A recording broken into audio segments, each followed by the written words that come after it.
What's up, friends and neighbors? This is Josh Wrinkle again with another episode of Cooking with Jug. Today we have an antelope shoulder. I'm going to show y'all what you can do with these shoulders instead of just completely discarding them like I have some friends do that I will not mention their names, or just trimming them out and turning them into a burger. There's a whole lot more you can do with these. I'm going to show you. So this is the whole shoulder. Right in here is the knee area. I've got it broke down into two pieces. Bam, that quick. And we're just going to use this piece right here. Like I started doing over here, we're going to trim away as much as the silver skin as we can on some of these bigger rolls. Like right in here. Get some of that silver skin out of there. Right there. Then some on the back side. I'll show y'all how I do that too. I'm not the best at it, but it's good to get as much of that off as you can. So let's get started.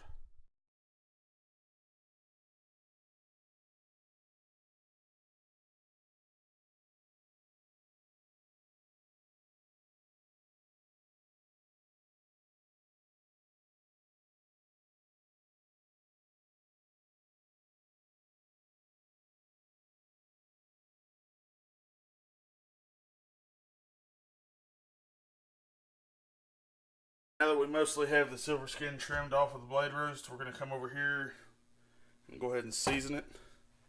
Some salt, some pepper. I done that backwards. Some salt, some pepper. I like to use coarse ground black pepper. I think it holds up a little bit better while you're cooking. I'm probably going to say that in every single video that I do. It's got a better, bolder flavor to it. And kosher salt. So both sides of this are going to get a good sprinkle of salt and pepper. I'm going to go a little bit lighter on the salt than I do the pepper. Once you got that on there, just kind of rub it all around. Make sure it's good and even. Make sure it gets down in all these cracks and crevices. Make sure it sticks good. And we'll flip it. Do the same thing.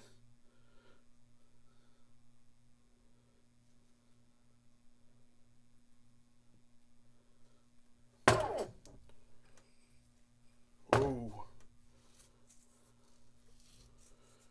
All my salt shifted. We can fix that though. It's all going to get mixed up anyways.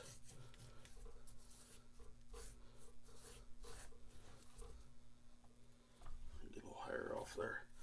This is antelope that I killed out in Wyoming back in October. I butchered it myself, so it does have a little bit of hair on it. Get a little bit of salt over here. There we go. Alright, this thing's ready for the crock pot. Alright, so now we're going to take our roast, and I've got the Lodge cast iron kettle Dutch oven, just blazing hot with some olive oil in it. And we're going to lay this thing down in there and brown it on both sides.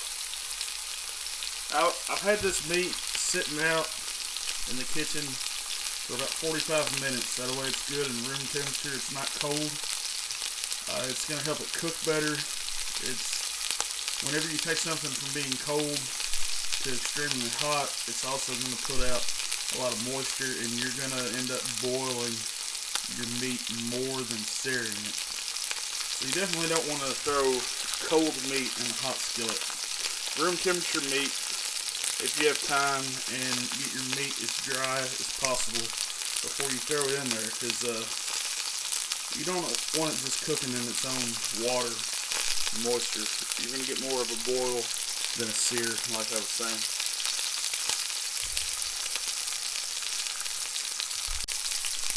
We've got some sliced garlic that's going to go in here with it. All my oil's going down to one side. mix it around a bit. Alright, we flipped the roast. As you can see, it is beautifully seared. Nothing better than searing red meat in a cast iron skillet. So we're going to let that go for a little bit longer and get that other side good and seared. You can see a lot of our pepper hung in there, just like it's supposed to. And we'll get that other side seared and go from there. Alright, now that our meat is seared and browned on both sides, we're going to take all that leftover goodness that was left behind. We're going to go ahead and throw in our onions, chopped onions, and chopped garlic.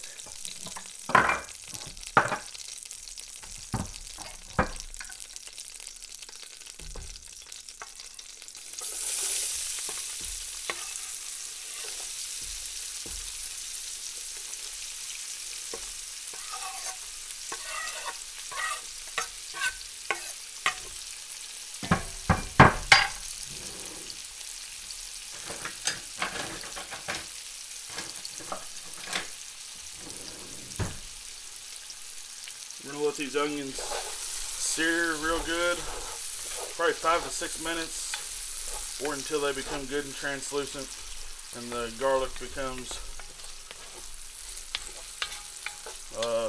smelling like garlic. Fragrant, aromatic. I don't know these big words. That's why this is cooking with jug. I'm not a professional chef, but I like to cook and I like to eat different things. I like to eat stuff that you don't get to eat every day, like antelope shoulder. So we're gonna let these simmer for a little while, and we'll pull them out here a little bit.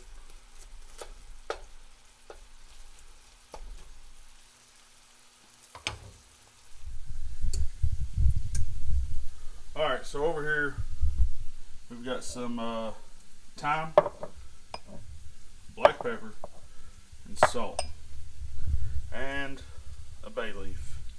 So for now, we're just going to throw in this thyme, these 2 small bay leaves, and then some black pepper. So we'll come back over here. Our onions are getting translucent. Sprinkle in some of the black pepper. I use a lot of black pepper when I cook, and it might be a little bit too heavy for some of y'all.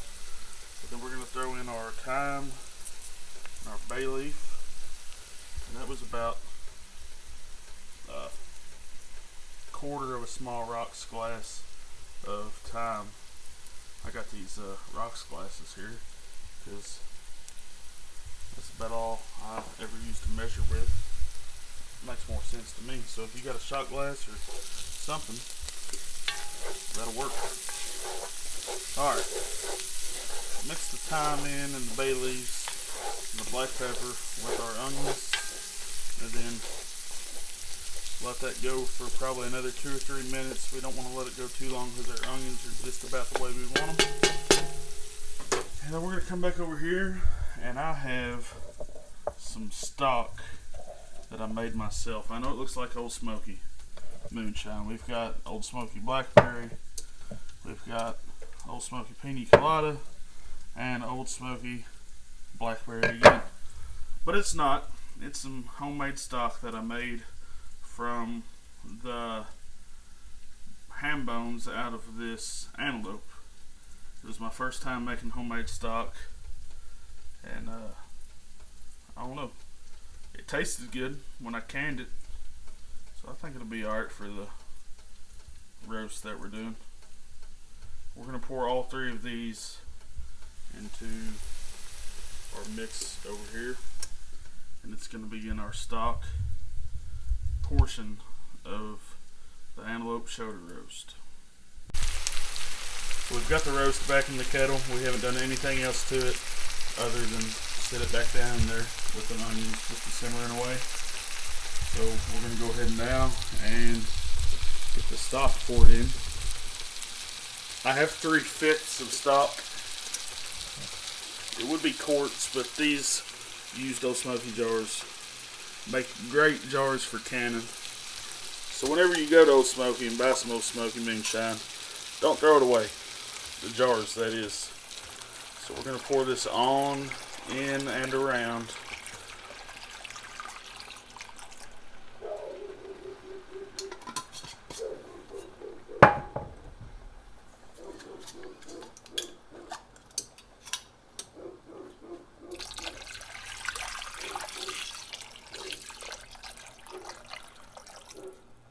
It might not take the whole 3 jars of stock. So you just want to do it until your meat is almost all the way covered. So it looks like it is going to take the 3/5 size jars perfectly. And we'll get this going for a little while with the lid on it. Give everything a good stir.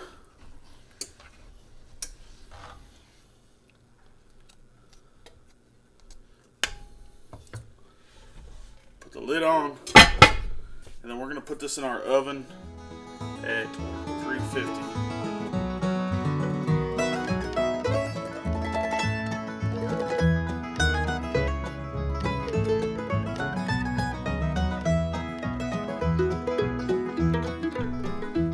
Alright, y'all, I got the roast pulled out of the oven.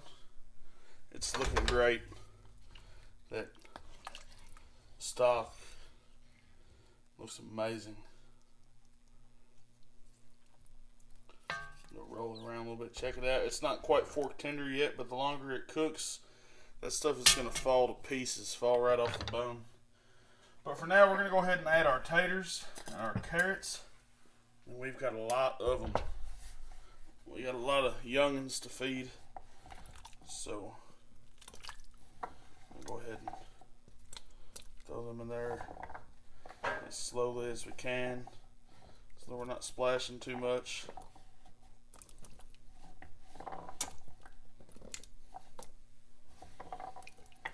I like to use big carrots, not really baby carrots. I'm losing all my carrots into the floor. But I forgot to go to the store today, and I had a bag of baby carrots.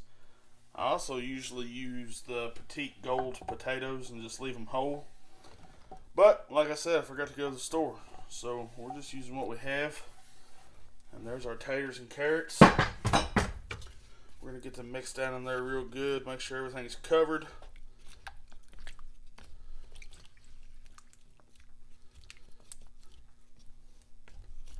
Everything looks good. The lid is going back on, and she's going back in the oven. So, we'll pull this out in a few more hours and see if she's good to go yet. What we're going to do is we're going to cook this thing until that meat just falls apart. We're going to bump our oven up to 400. And like I said, we're going to let this thing slow cook in the oven until that meat can just fall off those bones, until it's fork tender. I want to show y'all deboning the meat. So there's the meat, threw the bone back in there because there's still some meat around that joint that I couldn't quite get off. Alright y'all, the roast is done. Check it out. Looks pretty good. I think the stock that I made turned out pretty good. Tastes good anyways. That's what matters. Tonight I miss old Kentucky and the blue-eyed girl I left behind. What I'd give to put her arms around me. Tonight I've got Kentucky on my mind. Oh, tonight I've got Kentucky on my mind.